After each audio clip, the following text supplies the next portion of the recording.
And then the court will then rule, number one, that they should return my money back. Number two, maybe they should give me compensation. Do you see what I'm saying? But social media is not a court of law.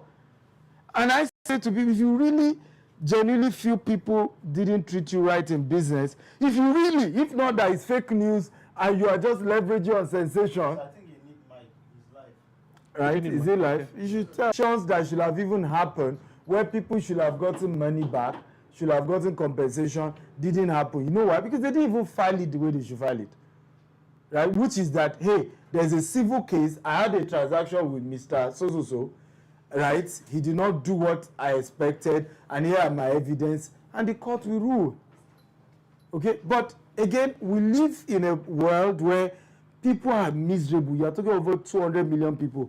A data just came out that say only 3%, 0.3% Nigeria has $1 million in their account. It used to be 2%, right? Years ago, during Sanusi. Is now 0.3.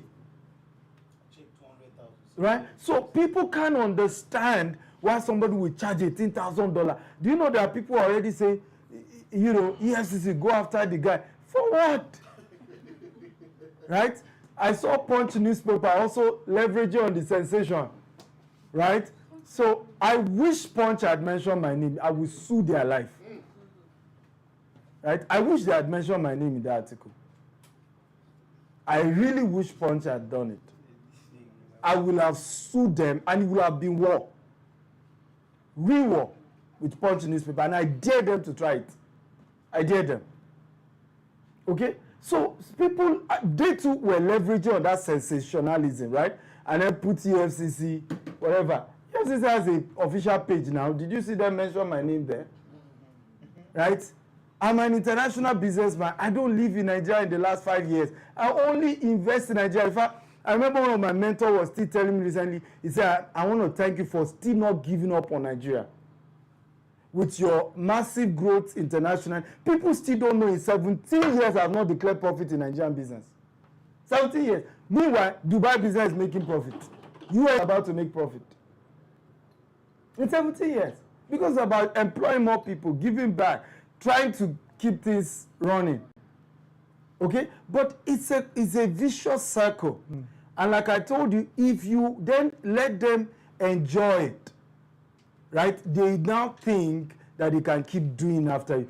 When I am done, guys, on this 18K matter. Mentorship program, I reached out to a couple of people around DSA, and I said, I don't really have that kind of money for the mentorship program.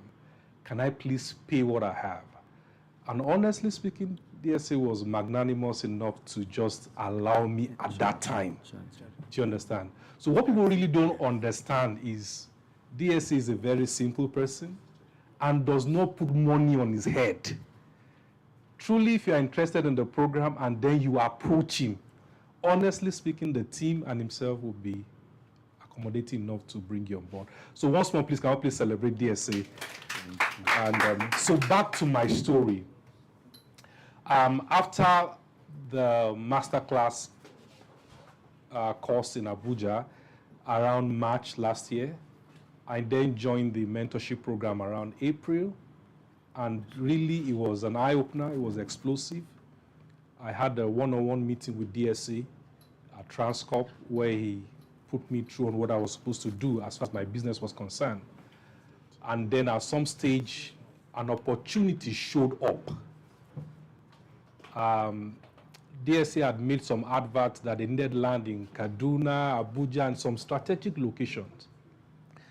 I then found one guy who wanted to sell some plots in Kaduna.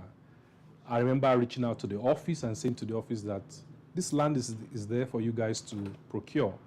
And then the staff, I can't remember his name, reached out to me and said, you know what, we'll get back to you. I called again, he was like, we'll get back to you. So one day I was just looking at the photocopy on my phone, and then it dawned on me that, hey, you've gone through the masterclass, you signed up for the mentorship program, you can do this on your own. So I looked at it and said, you know what? I said to the landowner, I'll buy the property. You see, that guts, you only learn it from DSA. With nothing. And let me say the truth to you guys. I had only 3,000 naira in my account at that time. April last year. 3,000 naira in my account. I then said yes. And then it was getting close to Salah period, and this guy would come after me and say, when are you paying the money? And then I began to negotiate. I kept negotiating until it got to a point, the guy just said, you know what, anything you have, just give it to me. Even if it's 10 million naira. And then I reached out to family, to friends, to a lot of people, and then I got the first investor who, you know, gave us the money. We set up our office, basically from the advice I've gotten from him. He said things to me like, the first person you must hire, this is from the one-on-one class. Now, I wrote about 10 things down, but this is the first thing he said to me. He said, the first person you must hire must be a barrister and must be your EA. And that's what I did. I hired my first staff, which was a data analyst. She had knowledge of law, and then she was my EA. To cut the long story, we then did a valuation based on our assets and cash flow. It was worth 2.9 billion, and then he was willing to buy 10% of the company for 200 million naira. From there, today we are about 40 staff on our payroll. We have 2 offices in Kaduna, in a mall and in the city center. Now, we ran into the same challenge similar to what DSA is talking about today. People say we're too aggressive. The biggest company in Kaduna doing a lot of adverts was Urban Shelter. They had about 1 billboard at that time. We came in and did 10 billboards. So we're being criticized, why are you this aggressive and all of that, but we kept pushing. And then we grew into Abuja and launched our estate in Abuja. And then grew into Lagos and launched our estate in Lagos. Today we are fully registered in the US. And then we are starting our Dubai office very soon. All of this I learned from DSA. With 18K. You would not believe the kind of things we are doing. You won't believe it. Everything I've said to you is just half of the testimony. Before the end of this year, if short, by next month, we are launching our fintech. We are now a holding company with about 4 subsidiaries. Before the end of this year, we are starting our bank, Pumpkin Microfinance Bank. Why? Because of the cash flow and what we have, we want to diversify as much as possible. Another person I must really commend and, you know, celebrate is Architect Busayo, right? She was one of the other mentees that inspired me a lot. I remember just in a meeting like this, when she came up and she was sharing how she was making about 200 million. And at that time, you know, I was just a 3K guy in my account. And I was like, how can somebody, a lady, be making this much? And then I took it upon myself. I got out to Kaduna. You remember, I got to Kaduna around when? Around April still, to come and just teach our people and all of that. And I was so inspired. And she shared a lot of the tips with us and all that, and then we ran with it. And today, by God's grace, we are where we are today. Truly speaking, let me say the truth to you. It's beautiful just to create an industry, a $1 billion industry. It's beautiful. Because then you can afford to do a lot of things you want. Today, we are sponsoring widows. My family is a lot more comfortable. We just got back from 5-country tour with my wife. And, you know, it's been beautiful, really. And then we're doing quite a lot in terms of company expansion. So thank you so much, DSA. That's why I'm here today. Like I said, I'm here to learn more. I'm here to refire. People are going to say things. Can I say one more thing, DSA, please? I wanted to ask a question in this meeting. And the question is simple. Why is it that every time you're about to rise or you climb to a new level, you're about to climb to a new level, there will always be turbulence? So you see what is happening online today, it's another level for DSA. What I have not said to you in my testimony came out from a very ugly situation. And it was a situation where we were dragged online by a bank. It was a very horrible situation. We had made a mistake on our flyer by writing in partnership, and then the advert went viral. The bank then went on their online platform and blacklisted us. Can you imagine that? But God saved us. Some people went online, started attacking the bank, and then they pulled down the adverts. To cut the long story short, we resolved the matter, but it was too late. We had gone viral. We then took all the list of the people who saw the advert and began to reach out to them one after the other to buy our products. Today, out of those numbers, 250 people signed up to buy a plot in our company. And that is how we became viral, and then today we are tagged as the fastest growing real estate company in Kaduna. So you will go through challenges, but those challenges usually will be like a stepping stone to a higher dimension. Like we always say, for every level, there's a new what? Devil. There's a new devil. So congratulations and to everybody who's at the top, and I wish you the very best as you keep climbing and climbing and climbing. All this in a space of how many years? All this happened between June last year when we started and today. So less than 1 year. In less than 1 year.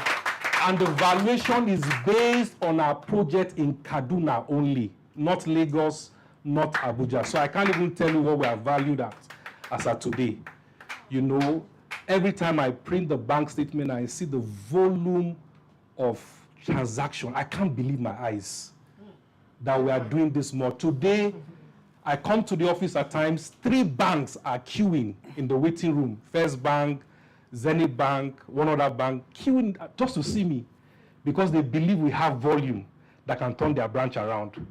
This can only be God, truly. Yeah. This can only be God. And thanks to DSA for all the inputs, for all the things he's been teaching us and just putting us through. And every time I come to him with specific problems and specific questions. Sir, I'm in this fix, what do I do? And I'm always amazed at how he goes straight to the point and just give me, the appropriate answer. Today we're also expanding to Shogbo. We're expanding to Kano. We have 200 hectares in Kano coming up. We have 95 hectares given to us directly by the governor, and we're setting up big time, governor. And I've never signed this magnitude of deal before. I need your counsel. And he went straight to the point. Make sure it's a JV. Make sure it's this percentage. Specific answers to specific questions. And so people see us rising and people see us doing great things. They don't know the secret. Yeah. The secret is the 18K USD. I love the way you are doing it. Oh, I love that. That's the signature. 18K USD coaching. Right? 18K or nothing. Right? But I'm happy for you.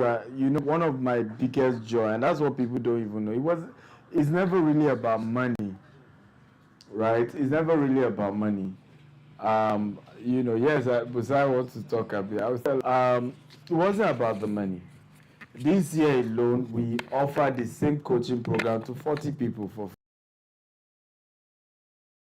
people. Yeah, you can clap well if you want to. The same program. And not a dime was charged, to them. But like I said, I don't owe anybody how much I charge for my intellectual property, right? Like he's telling you now, he's doing billions. That's not my money, it's his money. So if you come for my mentorship and you make billions, it's not my money, it's your money, right? And it's important to just value, because these are the reasons why people are not rising. Imagine he didn't sacrifice to be part of that mentorship. He couldn't even afford it then, truly. But we still absorb him in a way. Today, of course, he's paying for it. He's able to afford it. But imagine he didn't make those moves that time. I mean, does this make sense at all? The person who paid Solomon, right, and brought gold bars, right, and the person who didn't pay. Both led to legacy. I mean, the story of Solomon. We're reading it today, isn't it? So when you come and say, "Oh, mentorship is just about," that's half truth.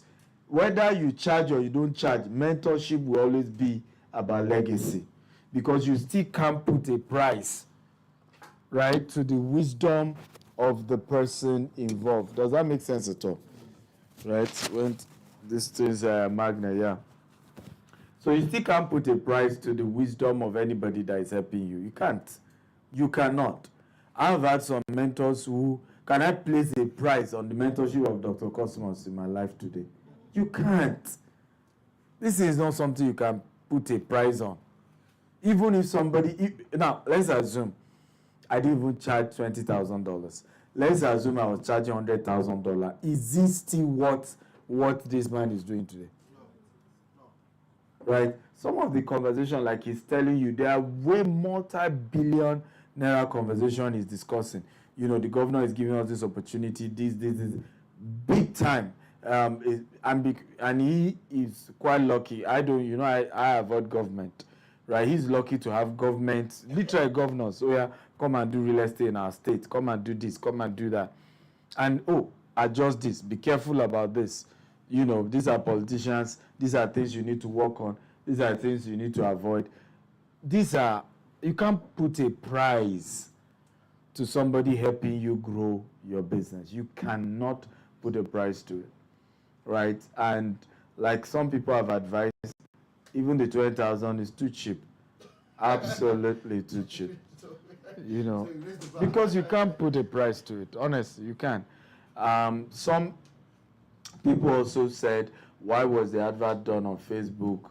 It was marketing to the wrong market. I don't think so. Not everybody on my Facebook is poor. I have partners in the US, in the UK. I have people in Dubai. I have people in Doha. I have people all over the world. There's barely any country I visit that I don't have massive following. It's shocking to even me. So to just think that the people on my Facebook page are broke, they are Nigerians, doesn't make sense to me. I may have been born in Nigeria, but I'm no longer a Nigerian entrepreneur. I do business all over the world. And I have non-Nigerians follow me. Okay, to then box me to one corner, we go drag ourselves. And to the draggers, I'm coming for you, watch out. I've just started. Okay? Well, the second person I want to bring up, is Mr. Salvation, who you can clap for him, who runs a real estate company in Benin. Please clap better.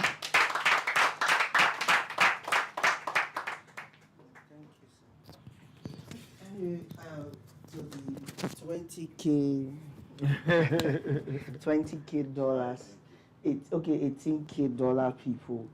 What I just say is, I'm a son to also some spiritual fathers, and many times people say that sometimes some people who are up there want to mentor people who sometimes have gotten a level of success, and they don't know why.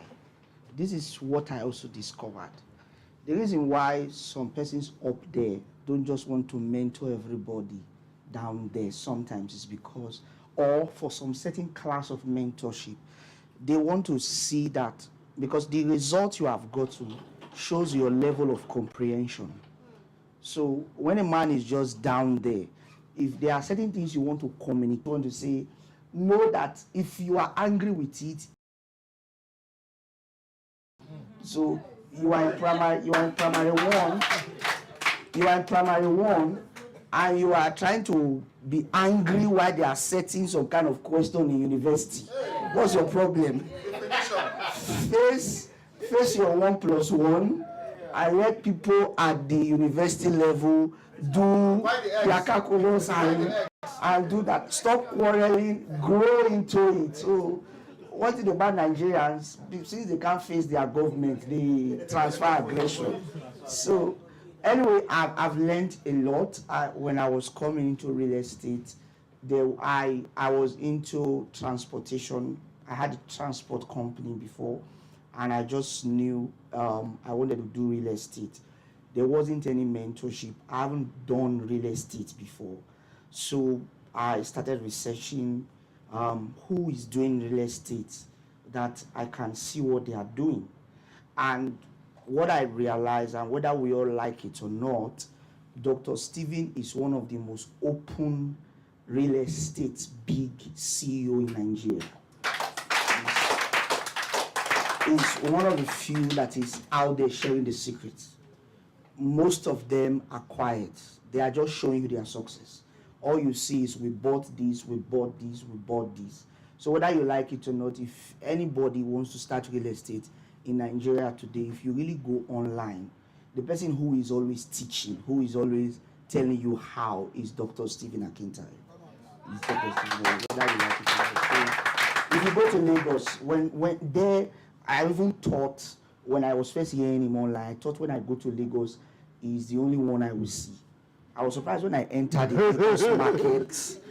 I was seeing other bigger names, but they are not interested in mentoring you. So I would say that when we have somebody, so when I went online, I began to see his materials and I must say my scope for real estate then wasn't that too big. I just wanted, okay, let's look for an alternative to transportation. So real estate was like an alternative for me. But when I came online, I started listening to Dr. Stephen, and it was inspiring. He would come and say, 7, this thing like this. He was just giving keys. And based on where I was coming from, I was already doing business, so I could pick it fast. I already knew when it was, I could relate early. And I still say it tomorrow, that really expanded my mind. That made me see that, okay, there's more in real estate. To the extent that, so when I came, that expanded me, and it was an explosion. When we just came in, it so expanded me that I came into real estate hoping that my transportation company, the real estate, would just be a side. I so got it that I sold off the transportation company at a giveaway price to somebody. It was so serious. I changed the CAC document. I'm no longer here again. Let me stay in this real estate and see how it goes. And in the space of 1 year, this was 2 years, we're about 3 years now. In the space of 1 year, we were already talking over 3,000 clients. In the space of it was an explosion. We spread, when we had 2 years, we're already in Lagos. Today we have about 7 centers in Lagos. Centers in Benin, we are in Delta, we are in Ogun. 2 months time, we are releasing 2 of our subsidiaries. 2 months, we are becoming a group of companies. Today we have staff whose salary is 1 million naira. We have staff who will pay 1 million today, and it's been it's just been from glory to glory to glory. So it's been hearing mentorship every time, and it's been a blessing. It's been a blessing. Sometimes being able to come to him to say, okay, this is where the issues are, and he's able to just. There was a day I just asked him a question. The way he answered the question, and he answered it in few seconds. My eyes just opened. I said, why wasn't I saying it like this? I thought I knew. I used to mentor people and all that. I just said, this is this. I was having problem with some top government functionaries in the state then, and I was trying to, how do I do it? So we were trying to stress me. I just sat, it was in the airport that day, I still remember. I just asked him, I said, how do you deal with government officials? The ones that, he just said one statement. It didn't change, and today, that helped me escape a major target that would have almost sank us. Just that statement he made. Because that just made me understand dealings with authorities and all that. So it's been amazing. And to the 18K drag, today we have over 300 to 500 staffs. Wow. So what I would say to the 18K draggers is this. Listen, you can't control a man to put a price on something he didn't buy with you.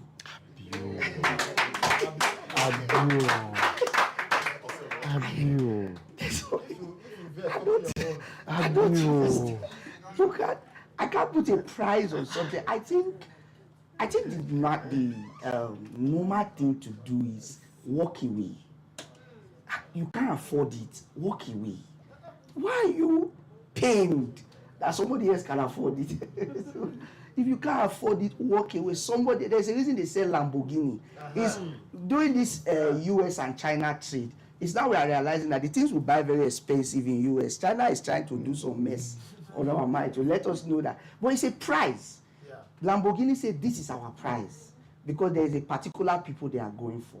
Dr. Stephen is a global brand, whether we like it or not. I was telling them, why did my respect for Dr. Stephen tripled when I saw Doha opening.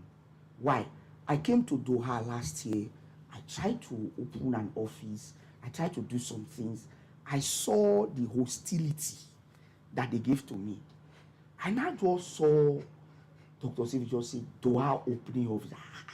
What does this man do all this? How do you just go to nations and the nations will just open? I'm in Doha and I'm seeing crowd. Look at how does a Nigerian man come to another country? I came to the hall this afternoon. The place was filled. There was no chair to sit. I was expecting 10 people and I was celebrating. If I saw 10 people, I would have said, Dr. Stevie, you too much. There was no chair to sit. We need to celebrate our own. Dr. Stephen is a global brand. We need to accept it. Let's accept it. God has given it to us, and let's learn from him. So thank you, sir. Thank you very much. Thank you. Wow, what a testimony, right? And I tell people this. I'm at a phase that I won't lie to you. Money is not what gives me joy anymore. So, it's testimonies like this that gives me joy. Is that you could watch people move from A to Z, and it just shocks you. People have asked me many times, what was your most joyous day as an entrepreneur? And you won't believe it. It was a trip in Maldives when we had almost 50 of our staff. If I had to welcome them from the jetty, our own staff, and I was almost crying that day because I knew when we couldn't pay salaries, when we couldn't. And I'm like, you mean we could afford to pay for 50 people, almost 50 of them, to come to Maldives of all places, all expense paid trip, right? It was one of the most joyous days of my life. And even today, a lot of times you see me interview some of our staff. For many of them, I can still remember. I know when some of them were earning 50K as salary, right? Sometimes I ask them for reports. What is the commission some of them are earning? I'm seeing 2 million. I'm seeing 3 million employees. So we're not even counting salaries, just the commission they're able to make. And they still work under you, right? And they are multi-millionaire. One of our team member was sharing with me how she's building, I'm sure it's completed now. I said, in my state, I had to build this self-contained, and I'm doing 18 units. I say, hey, from waiting they collect from this company. I've been that's mini estate already, right? From what you are earning in this, nothing for me gives me more joy than that, right?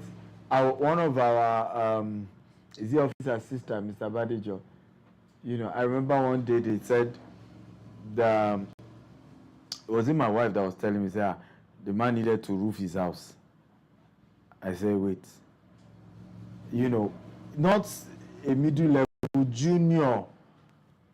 junior staff, right? And he needed, I owe you. I said, what are you people waiting for? Give him the money, right? If he could have managed his money in such a way that he built his own house, right? And he's just looking for a little to roof it.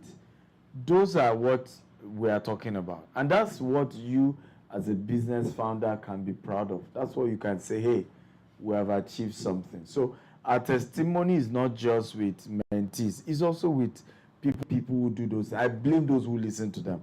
Because you must be so daft, right, to listen to people who have nothing to prove in terms of success in life. And then leave those who have built something and then jump on listening to hearsay. You know, sometimes when people send me that, I just say, don't waste my time with this nonsense, right? We can't even be having this conversation. Okay, we can't. So, all of the 18K are doing real estate. We have one that is not doing real estate, right? But is still making good money. Ladies and gentlemen, put your hands together for Mr. Mohammed Dago.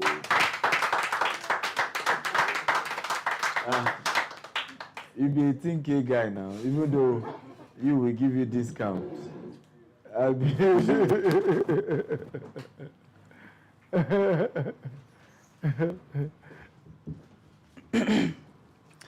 Happy Dragon Week. All right. Once again, my name is Mohammed Dago. I am the CEO of BioHub Global Limited. When you when you shared that my post on your timeline, I could see some persons trying to ask, what does this guy do? So, I think we're live, right? Yes, sir. I'm Mohammed Dago, and my brand name is Global Limited. So, I rised up in our industry. Now, I play in the e-commerce industry, actually, not real estate. And I transitioned from just selling all kinds of products. And I could, first time when doctor comes to Abuja, he will said, when will you brand yourself? Right? Will you brand yourself? Right? Because then we don't brand, nothing like Dago. I'm just Dago, ordinary Dago. There's nothing attached to my name. But today something is actually attached to my name under the mentorship of Dr. Steven. Right now, if you actually go out and look for any herbal brand, most top herbal brand in Nigeria right now, BioHub is one of them. And we can proudly say that, right? And this was through under the mentorship of Dr. The first day, I'm not actually used to dragging, but I felt like shedding tears the first day they started the dragging. What's going on? Like, because me, I'm not used to it, definitely. I'm not used to such kind of things. I was like, is he another person or the same doctor that I know? Right? Some friends were actually sending it to me. Some were saying, are you aware that this man is engaged in fraud? I said, can you provide any evidence as to any fraud? Right? So, if you don't have the $18,000, you keep quiet. There is a target market for this price, and it's not for you. Anytime you look at that price and you are surprised why is somebody charging $18,000 for a mentorship, it means it's not for you. Just move on. There are thousands of Nigerians. Personally, I know a lot of people that are paying 20,000, 30,000 naira for mentorship, and you will not even get half of the results you get from doctor's mentorship. I know them, right? There are people I personally reach out to ask, how much did you charge? I will share one with this morning that you should check out this person. What would this guy have to offer you? And this guy is charging $25,000. People don't know them. Does it mean that he comes to Facebook to share that, oh, I want to take in mentees? Doctor is one of those people that want to see that, like Nigerians succeed. I remember the day we came to Transcorp to meet you, this of recent, the one we came late. You remember, right? He was telling us that his ambition is to see if support 1 million business owners in Nigeria to be doing 1 billion, at least 1 billion naira in a turnover in a year. Which means if you have the capacity to do 1 billion in turnover a year, you should have a capacity to employ 50 people under your organization. If you multiply that by 1 million business, we have 50 million Nigerians out of unemployment. And these guys that are dragging me, they are the one is even fighting for to build other people so that they can actually bring in other. For us to be out of unemployment in Nigeria. Me personally, when we started, our staff capacity was somewhere around 20. And like I said, I was just doing garden. Nothing attached. Today, we are proudly up to 160 staff operating in Abuja. We're opening our office very soon, and then probably we'll also be opening in Ghana by first week of May. So, for drivers, you guys should continue to drive in. We will continue to make our money. Thank you very much, sir. Thank you. Thank you very much. Okay. I wish we would continue, but because of time, maybe we'll take more testimony tomorrow. We're meeting by 11 a.m. tomorrow. They will give you the address. But I want to take a few questions. I think somebody was also already told me he has a question, and I said I will address it here. Is it Mr. Henry, or income of people is very low? So a lot of people in Nigeria cannot, first of all, even afford to buy a property. Hence, you then have a larger number of people buying from diaspora. Now, majority of those people in diaspora are really, really struggling. I mean, I live in the US. I remember one of the first things that shocked me was people just being pissed off with the scale we entered the US, right? And I can't blame them because I have people I know and I could see the pace. So you come into US, maybe you don't even come with your full family, you come alone, then you are in a self-contained. Then later you bring your family rented, then you move to maybe a room and a parlor because you now have a family, still rented. Then maybe in another 3 years, you move to a 3-bedroom, still rented. Okay? Maybe by your 5th to 10th year, you finally, hallelujah, are able to get a 3-bedroom apartment on mortgage. Okay? And by entitled to what we call first-time home buyer. So you can drop as low as 3.7%, max 5% of the money, and then you have 30 years to pay the rest. So imagine the pain point. This was a guy whose business is in UK, Dubai, and Nigeria, right? And I just moved from Dubai to US. I had not even fully started living in US, and I bought a multi-million-dollar property, right? And at that point, it's not like I had credit or had anything. So people are already like, something doesn't even make sense here. Because again, before we moved to US, it was easy for people to drag and say, don't mind them, now audio. But now you are in US with them, okay? And they can know whether you own a house or you don't own a house. So it just got them really. I remember when my friend sent me something very ridiculous. I was on Houston TV station for interview. He said, I've been in this country for 20 years, doing the same real estate. I've not been on TV. What's going on here? Okay? So I have learned over time that you will have, as a developer, one of the first things you must get right is the mindset of a property developer, tough skin. Okay? Because if you don't have a tough skin, you can't do real estate. Now, let me give you an idea of some of the battles I've started from before. That's why they drag you. When people are reaching out to me and saying, oh, they are dragging you, I just was laughing. I said, you don't know what I've gone through. I've moved from buying properties and then being faced with Omonile surrounding me with charm, trying to attack me. These are the life experiences this man seated beside you have faced. I've moved from buying properties and my staff, my workers are trying to fence the property. Old women came with charm, naked, dancing around the property, putting incantations and all that, and my workers ran away. And we still went and removed the incantation, convinced the workers to get back to work. Okay? These are things we have faced. So do you think some faceless person on social media means anything? Right? Who are even helping to promote the brand? Like somebody was saying, which was true. As I was doing my business, JJ, you know, we spend over $10,000 every week on advert. Jamie is here. We always fight over how much money is spending on adverts. Okay, now you just gave me free adverts. You must drag. Oh. Many of them have been running away now. They must drag. This dragging, you must not stop. Okay, but you must prepare for these things. That it's not an easy job, because when we do this, remember, this year makes it 10 years we are doing real estate development, and I've been in real estate for over 15 years as a broker. But 10 years of